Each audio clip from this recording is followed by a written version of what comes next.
Kerrie Phipps here with Connect with Confidence podcast, and I'm so excited to have Patrick Galvin back to share more on The Connector's Way. That's the title of his book, and it is the way he lives his life and business. Now, Patrick shared with me this amazing edge of the room story that was inspired by the previous episode, and there is just so much gold in this conversation. I hope you love it. Find Patrick online, follow his work, find his book. Absolutely enjoy this episode as much as I have enjoyed recording it for you.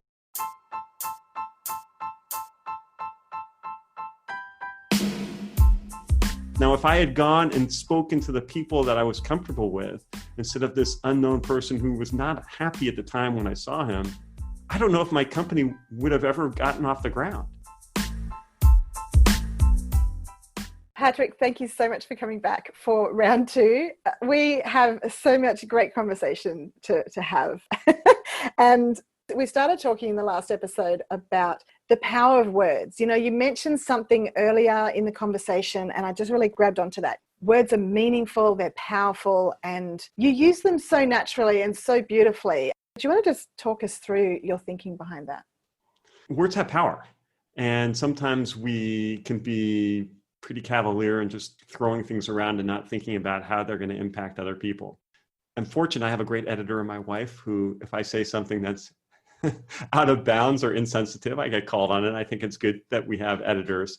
I really try to contextualize what I'm saying with who I'm talking to. And I think it's really easy to kind of have your patter and just sort of fall into your stories and patterns and word choices. And some words are not good ones to use with certain types of people. So I really try to put myself in the shoes of the other when I'm speaking. You know, when I speak to my 12-year-old daughter, I can't talk to her like I talk to my wife. It's not appropriate. It just wouldn't have meaning to her. So, you know, I practice at home and I take it out into the professional world too. And I really try to measure what I'm saying according to the audience that's hearing it. If that's an audience of one, or if it's an audience of people listening because I'm standing on a stage speaking to them. Yeah, that's beautiful. You know, as soon as I asked you that question, I thought, oh, it's so much more than thinking. But then you did talk about how you think that through, but it's just being, isn't it? It's being with people. You talked about having an editor, which is great, but we don't have that in the conversations that we have out and about. You know, we have our internal editor in our thinking, but it's not just about thinking, is it? It's about who we're being. Right. It's really taking stock of the other person and walking in their shoes a little bit. I think that if we're going to be building business relationships or personal relationships, it's so easy to live in your own head. And once you start doing that and you're talking to somebody, you're not really hearing them, you're not really following up, you're not really cognizant of what their needs are. And it's difficult to build a connection if you're just saying your words and not listening closely to their words and their needs and how you might help them based on what you're hearing. Yes. And what we're seeing, because sometimes we walk into a room and we see people sort of on the outskirts, you know, like don't want to be there or don't feel comfortable. And, you know, earlier we were talking about looking for ways to serve people and, you know, who's nervous, who could I like welcome, who could I put at ease. You do this so beautifully too. Would you like to share, like, what do you notice when you walk into a networking room? I have a great story that covers this point so well. So when I started my company 20 years ago, I joined a Chamber of Commerce and I served on the board. So I walked into a room for a Chamber of Commerce networking event. And I recognized a lot of people in the room. The easy thing to do would have been to go over and talk to one of my friends in the chamber. But there was a person standing on the outskirts with his arms folded. He was not happy to be there. I could tell by the expression on his face. And I walked up to him and I said, "Hey, isn't this a fun event?" And I knew I would kind of get a rise out of him. I wanted to see how he dealt with it. He said, "I'd rather be anywhere but here." And I said, "Well, where?"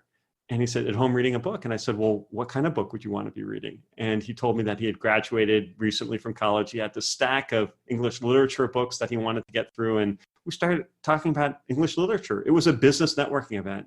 And about 15 minutes into the conversation, he started looking really stressed out. And he said, "Patrick, I got to run. The shrimp are running out." And I said, "What?" And he ran off to the kitchen and grabbed his platter of shrimp and ran out to put it on the buffet line. It turned out that he was the banquet manager for this hotel and he was working the event. He came back on his way to the kitchen to get more food to bring out. He said, "I never asked, what is it that you do professionally?" And at the time I was focused on public relations. And he said, "Boy, public relations, our hotel is actually looking for a PR company. Would you mind if I introduced you to the general manager?" We didn't have any clients then. We were just starting out. Well, his introduction led to us landing our first major client, and that client became a referral source for other major clients. Now, if I had gone and spoken to the people that I was comfortable with, instead of this unknown person who was not happy at the time when I saw him, I don't know if my company would have ever gotten off the ground. We have these opportunities, and you are the master of this, and do talk to strangers. I mean, this is clearly a great example of living that mantra of yours and how it had a significant impact on my business. And it was a fun conversation. I don't talk English literature very often, so I thoroughly enjoyed the 15-minute conversation. It was on his terms, but it made him feel comfortable with me and led him to think, boy, I'd like to perhaps have this gentleman work with our company, so I might stay connected to him. Patrick, there is so much I love about this story. That's a great story. It is.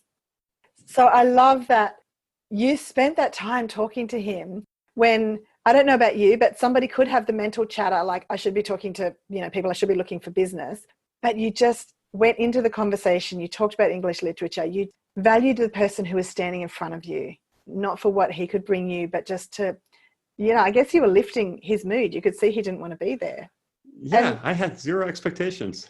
I think that's really powerful. Like, we don't have zero expectations in the moment or of that person, but we generally have an expectation that things are going to be okay, that people, just expecting generally that people are doing the best they can, that we're doing the best we can, that we might as well just get on with caring for the other human beings in our space and letting the business things work themselves out, being available to people.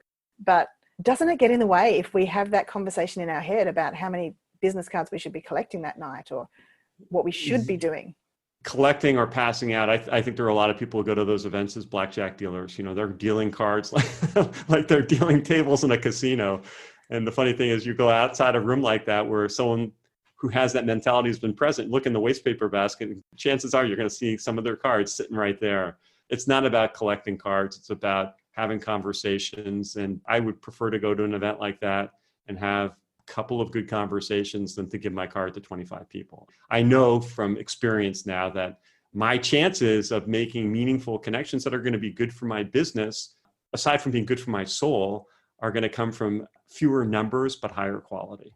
It's not a numbers game, it's a quality game. Absolutely. Since we're in the world of virtual right now, we're spending more time in online events of all kinds. We're on LinkedIn, we're on social media. Have you been doing any networking or business connecting in the online space? Some webinars or meetings, conferences have, breakout rooms, and you do get to have conversations one-on-one. Tell me what that's been like for you recently. Yeah, so for me, I have been really leaning into this notion of one-on-one coffee chats. And I love Zoom. I have a virtual coffee shop background that'll pop up behind me when I invite someone to a virtual coffee chat. And I'm reaching out to people who I know, they're connected to me on LinkedIn, they're first degree connections, but I haven't spoken to them in a long time.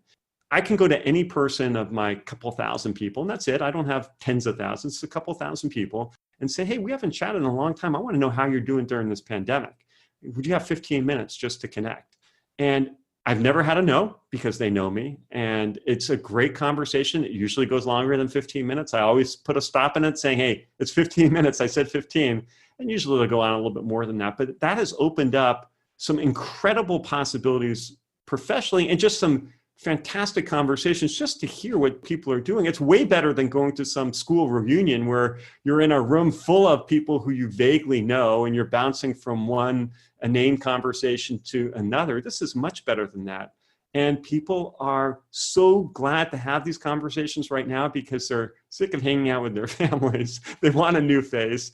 And it's just it's a wonderful opportunity to be building bridges with people that you didn't move away from them for any bad reasons. Just life goes on. They maybe move to a different physical location, but this is a great opportunity to rekindle some fires of relationship. It is. And I'm doing a lot of connecting with, reconnecting, like you've explained, but also new connections. And I think having in my bio, author of Do Talk to Strangers, yes, people often say, people are approaching you. and they'll say, oh, I thought I could talk to you because you talk to strangers. And I'm like, yes, welcome. But I've also made my calendar system open for people to connect with, by private message. I'm just not putting it out there everywhere, or I'd be completely book solid. But, we'll have a chat. they might say, I'd love to connect with you more. And I'll say, well, if you want to book a time in my calendar, that kind of identifies who actually means it and who's just saying Yes. we should connect sometime. And I've had some powerful conversations with people, and they've said, well, I saw your book title and I thought I could talk to you. And I am amazed. I've connected with some extraordinary people who are doing really amazing work in the world. You just don't see it necessarily in their LinkedIn profile. And then they No. start introducing you to people. You start swapping ideas on the global goals and all kinds of things. And it's been a really beautiful space to connect with. But I think this thinking and being that we bring to a physical networking space, we can take that online. Yes. There's a great book that I just finished reading called Friend of a Friend by a guy named David Burkus. And he talks about the power of not just your immediate circle of influence, circle of friends, but reaching a little bit beyond that. So they're not strangers. These are people who you think highly of, but they're folks that you haven't taken the time to connect with. So it's great to invite people in to connect with you who you don't know. But I think a real opportunity exists for going out and finding those people who you've drifted apart for some reason. And these have some of the most kind of robust possibilities. It's going to be a great conversation because you're catching up. But they have, because they have drifted away, they have their own social circles. And lots of studies have been done that this author has actually helped lead that show that the friend of a friend, or the more distant first degree connection, is actually a super valuable one that most people, don't spend enough time thinking about who those folks are. Absolutely, Patrick. Thank you for sharing that. Thank you for who you are and what you bring to the world. I'm so delighted that we connected just a year ago. We've had so many rich conversations since then. I want to encourage our listeners to find The Connector's Way on Amazon. Actually, Patrick, I have to just share that you completely blew me away when you did a video testimonial on Amazon. A, I didn't know that was a thing. And B, it was just so genuine, so heartfelt. And I was just amazed. So thank you for your testimonial on Do Talk to Strangers on Amazon. But, it's a great book. So it was coming absolutely from the heart. It took me less than 5 minutes to do because that book had such an impact on me. Yeah. And because you knew that you can go and do a video for Amazon. It's awesome. Right. So The Connector's Way is on Amazon and anywhere that good books are sold. So connect with Patrick. Patrick, thank you so much for your time. Thank you so much. I look forward to connecting with you in the real world when that is safe and possible.